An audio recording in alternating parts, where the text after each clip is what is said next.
Hi friends, welcome to Geeks for Geeks. This is a video tutorial on how to find the number of contiguous subsequences which recursively add up to 9 in a given string. Let's have a look at the problem statement. Given a number as a string, write a function to find the number of substrings or contiguous subsequences of the given string which recursively add up to 9.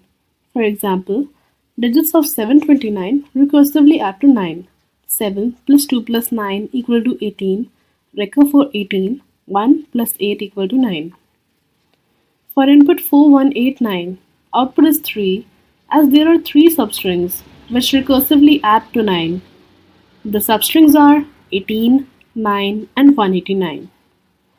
For input 999, output is 6 as there are 6 substrings which recursively add to 9. The substrings are 9, 99, 999, 9999.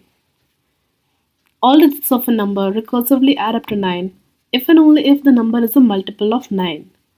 We basically need to check for S modulo 9 for all the substrings S.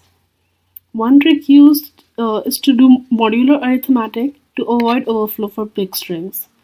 Also, we assume there are no leading zeros in the input number. Now let's have a look at the implementation. Define count as 0 to store result. Define n as length of the string. Consider every character as beginning of substring. Define sum as number of I minus 0, that is sum of digits in the current substring. If the number I is same as 9, increment count.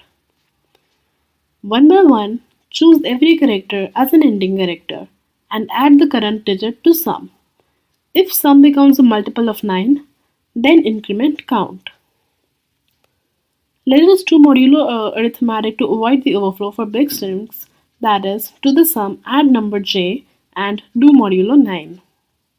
If the sum is 0, increment count. The time complexity of this solution is order n square as we have a loop within a loop. Thank you for watching. Please leave us your likes and comments.